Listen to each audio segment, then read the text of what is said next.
Vous avez la parole pour 4 minutes, Madame le rapporteur. Merci, Madame la Présidente. Mais finalement, ces deux débats qui se suivent touchent des thèmes qui sont très proches, qui sont la question de la pauvreté. On a parlé de la pauvreté énergétique. Ici, il s'agit plus particulièrement de l'approche de la pauvreté de manière genrée. Quelle est la situation des femmes en matière de pauvreté en Europe? Eh bien, aujourd'hui, malheureusement, plus de 64 millions de femmes vivent aujourd'hui en situation de pauvreté en Europe.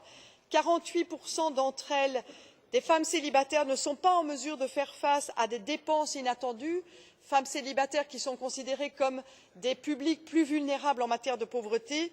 Les familles monoparentales pour lesquelles les femmes sont chefs de ménage de manière plus importante que les hommes subissent également de plus grands risques de pauvreté et d'exclusion sociale, entraînant ainsi un cercle vicieux de la pauvreté pour leurs enfants, pour leurs familles.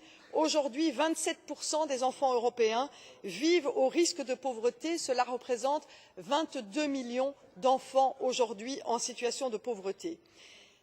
Nous avons également vu que les mesures d'austérité, qui sont souvent des mesures d'austérité aveugles, prises ces dernières années en Europe, ont accentué les inégalités et aussi les risques de pauvreté pour les femmes et pour les enfants.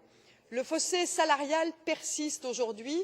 Nous avons également la question des travailleurs pauvres, des statuts précaires et enfin le fossé en matière de pension, un fossé qui représente 39% d'écart au niveau du gap au niveau des pensions et donc qui représente également des risques de pauvreté pour les personnes et pour les femmes les plus âgées.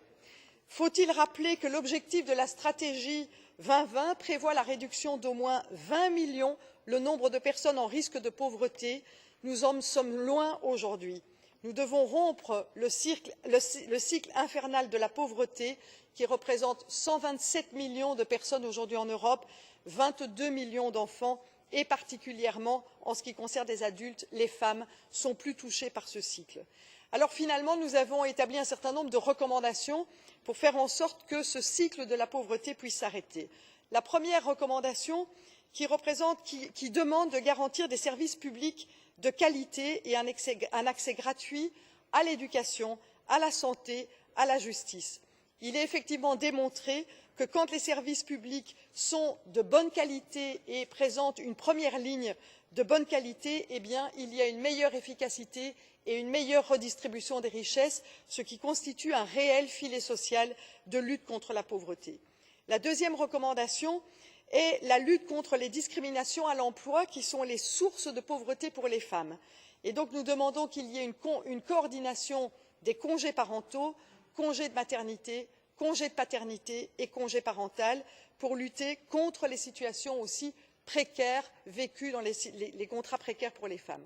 Troisième recommandation, une réflexion importante sur le revenu minimum comme un instrument de la lutte contre la pauvreté. Donc nous ne demandons pas aujourd'hui dans le rapport qu'il puisse y avoir un revenu minimum, quoique ça aurait pu être le cas, mais nous demandons pour qu'il y ait une analyse des systèmes de revenu minimum dans toute l'Europe et d'identifier les bonnes pratiques en la matière comme étant un outil de lutte contre la pauvreté.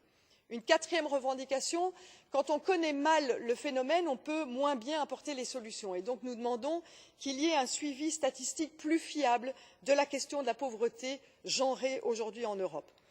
Nous demandons également qu'il puisse y avoir un système de garantie enfants comme nous avons pu l'obtenir en matière de garantie jeunesse, c'est-à-dire que là où il y a des foyers importants de pauvreté aujourd'hui en Europe, il faut absolument prévoir des lignes budgétaires, des actions spécifiques qui permettent de toucher particulièrement la question de la pauvreté des enfants. Enfin, nous demandons, et c'est en lien avec le rapport qui a été discuté juste avant, des tarifs sociaux pour les biens de première nécessité tels que par exemple l'accès à l'énergie, l'accès à l'eau qui permet effectivement de ne pas tomber dans ce piège de la pauvreté. Et enfin, nous demandons qu'il puisse y avoir des politiques fiscales incitatives de lutte contre la pauvreté.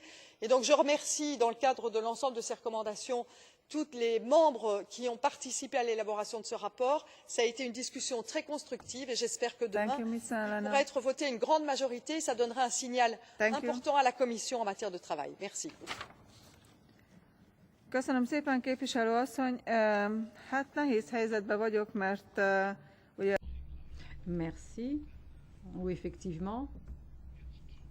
nous nous trouvons dans une situation qui est difficile. Nous passons à la procédure des interventions à la demande. Alors j'ai reçu de nombreuses demandes